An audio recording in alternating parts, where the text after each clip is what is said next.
Hi, thank you for joining me today for Let's Be Creative with LBC. My name is Tracy Sawyer and I am part of the Education and Community Engagement team. So today's project was inspired by one we did a few weeks ago. It was the one where we used school photos to make photo mosaics. It was really fun and really cool, and we are going to take a page out of that book for today's project. So if you saw that episode, you can gather some supplies. You will need newspaper, ruler, scissors, pencil, little safety scissors for the littles, pencil, and glue stick. If you have a stamp pad, Pretty much everything else you probably have. All right, so just as a quick refresher for the mosaic pieces, this is a sneak peek. This is the piece we're going to be making. So let me show you how I made these little pieces. So if you happen to have a paper trimmer, that job is very easy. I make a lot of scrapbooks and cards and mini books, so this is an essential tool that I have. You can pick it up at a craft store, and if you have a coupon, it's pretty affordable. So each of those little squares was 1 1/4 inches. So I'm going to set my paper down to the 1 1/4 mark here. You want to trim off any edges that aren't square, aren't straight, the little perforated edges that you see on newspapers. That will give you a strip, and then you can either pop it back into the paper trimmer to make squares, or you can use a ruler and scissors to mark 1 1/4 inches and then cut them that way. You will end up with a lot of little squares that you will then place on your cardstock. So I cut a piece of 8.5 by 11 cardstock down to 8 by 8, and then I placed all of the little squares in a grid fashion on top. Note that I turned the text. Sometimes it's straight up, sometimes it's sideways, sometimes it's upside down. I did that to create visual interest, and also so that the newsprint text wasn't the focal point of this piece. There are other things I'd rather have you look at first than the text from the newspaper. The next thing I did was I cut out these birds. The birds come from a photo in the newspaper, and I don't know if you can tell, but this is roadway right here, and there is a single car right there, and then this bird, that's a car, and this is also roadway. So this piece, and with most scrapbooking and work like this that I do, I am remembering, documenting, chronicling, celebrating a person, a moment, or an event. So this is about the moment we're in right now, the shelter-in-place moment. And so it's fairly unusual to see one car on the freeway. And so I thought that was really unique to this time. So I placed the birds on here. I used a little product called a Pop Dot. You can't quite see it back there, but they're underneath the paper to give them a little dimension off of the page. They look like this. If you don't have a Pop Dot, not to worry, it'll look great. You could also actually layer. You could cut out several birds and layer them on top of one another, and that would really look cool too. I wrote out the sentiment, it's going to be all right, and that's true, it's going to be fine.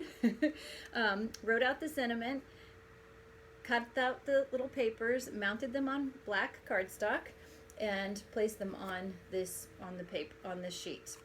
I wanted the bee to be enhanced, so I put this orange color behind it. I chose the orange because I don't know if you can tell, but there's orange in the wings. There are trees that have some orange in them, and I wanted that tie-in. I also, in case you can tell, I highlighted some of the words from these articles, and they are some words that we've never used before that are everyday words now. And I also wanted to put some color on here for visual interest. The last thing I did on this piece was these flower petals. And so if you saw the Mother's Day episode, you might remember making a stamp out of toilet paper. Did it again. So these, I started out thinking I wanted leaves, but it wasn't really working. I didn't like how that was looking, so I ended up making them petals. So I made 2 sizes of stamp. There's a smaller one and a bigger one, and you can see the stamped end. I cut the toilet paper roll long ways because this would be too big. Cut the toilet paper long ways and then cut out the part, well, I cut out long ways again. And then again, and when you put the edges together, this is smaller than the ones that I did before, but you can see how you can make a new shape from it, and you can make larger or smaller shapes. And then I held it together with a staple. If you don't have a stapler, it's fine. It actually holds just fine. Also, as you go, I have used a Sharpie before to put ink on the edge for stamping, but it's a lot harder. So today I used an ink pad, and the more you ink and stamp, the more the ink saturates into the toilet paper, so it gets easier to stamp on your image. I did quite a few practice pieces. So here's some of the different sizes I tried out. Here are some more before I wound up with the two that I used. Let's see. I made the petals, but I decided to do these flowers after the birds were set and after the sentiment was placed on the page. So in order to not stamp on the word and on the bird, I covered these things with a Post-it note. So it's called masking. It's pretty straightforward, and so I would put the masking tape the Post-it note right here, so it covers up the word I don't want, where I don't want it to go. This is really hard backwards and on camera. And then I would stamp the image, so the parts of it that would fall here will come off when I remove the Post-it note. So then that way I have the effect that I want, and I don't put ink on things I don't want. Last but not least, an important part of scrapbooking is journaling. You're telling the story of a person, a moment, or an event. And part of that can be done with photos. Sometimes it can be done entirely with photos or a clever caption. Sometimes you need to add journaling to tell the rest of the story and your feelings, if you have them, about a subject. So my journaling is on the back. I had a bit to say about this moment, and it was inspired by Dickinson's Hope is a Thing with Feathers, and that is why that's on there. I think that is it. I can't think of any other tips to tell you.